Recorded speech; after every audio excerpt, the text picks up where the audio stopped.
there's a much bigger picture here, which is why I started Front Office Rocks. From the moment the patient calls in, the customer service, the way they feel in the office, the experience that they get, everything that you do plays into how the patient is going to react if they end up with a balance.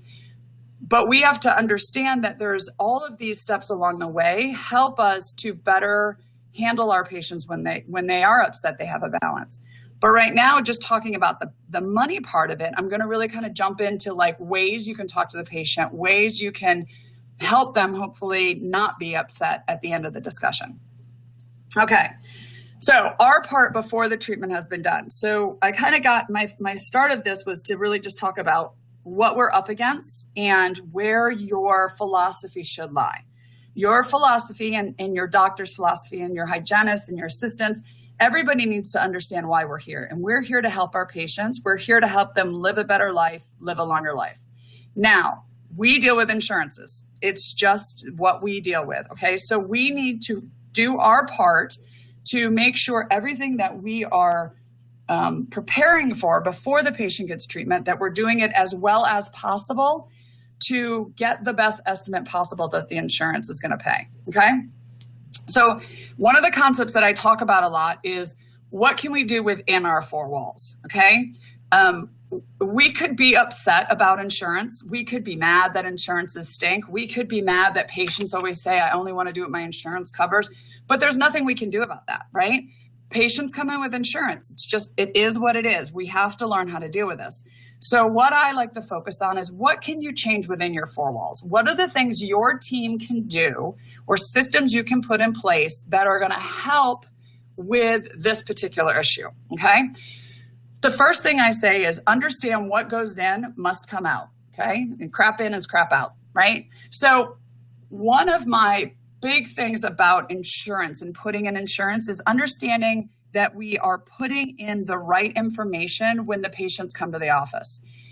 It's so easy to put in the wrong plan, the wrong group number, the wrong percentages, the wrong deductible, to not put in that there's waiting periods or history. All of these little details really make a difference for that back end conversation that you have.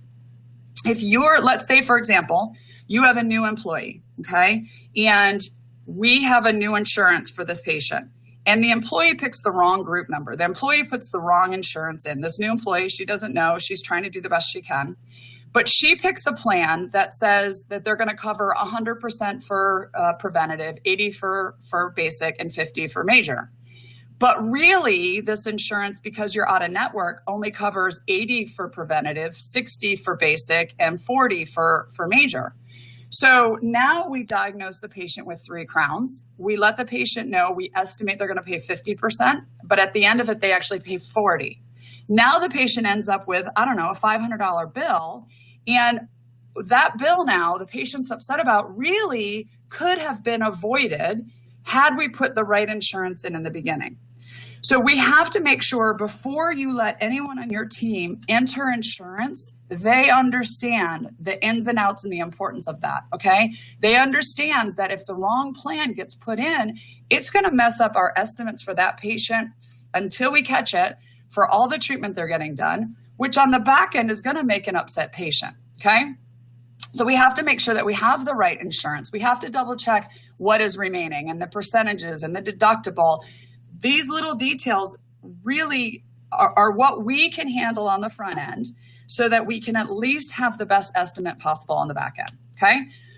The next thing that I do in my office, it's called red flag insurance. So as you guys know, the typical insurance plan typically will cover 180 and 50. Typically it's 1,000 or 1,500, okay, for their maximum. Whenever I get an insurance plan in our or in our office, which you guys get them, that are really bad, the ones that have waiting periods. They have to wait a year before they can get anything done. They have missing tooth claws. They have a high deductible. All of those kind of red flags.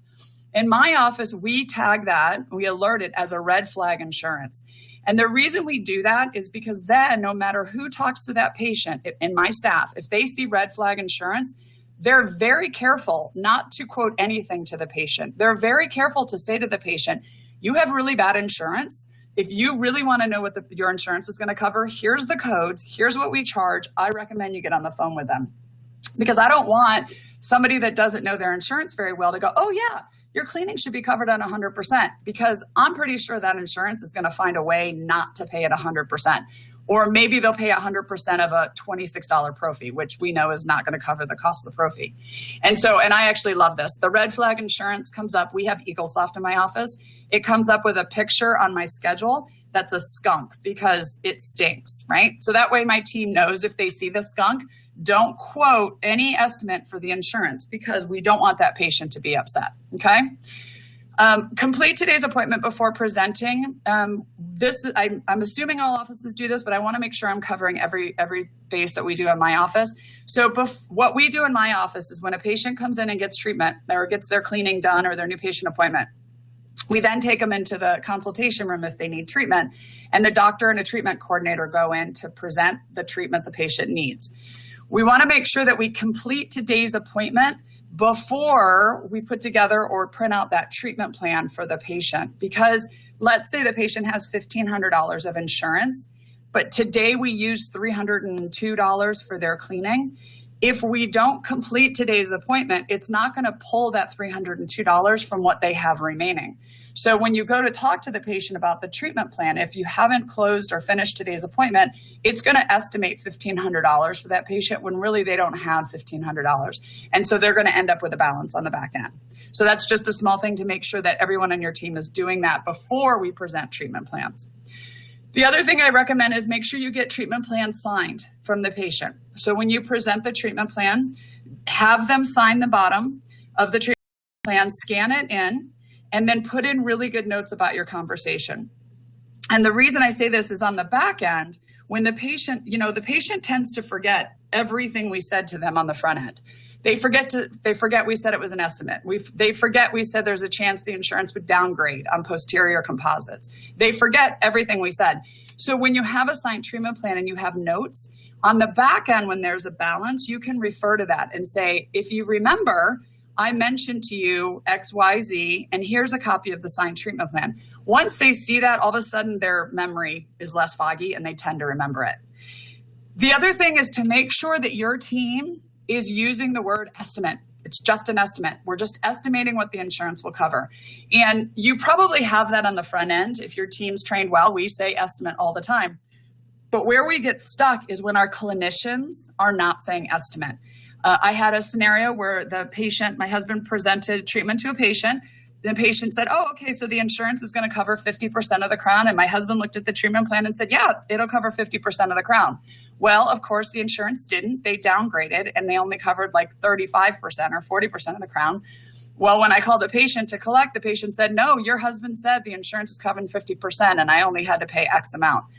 So then you kind of get stuck between this rock and a hard place. So make sure and practice with your doctors and your hygienists to say it's just an estimate.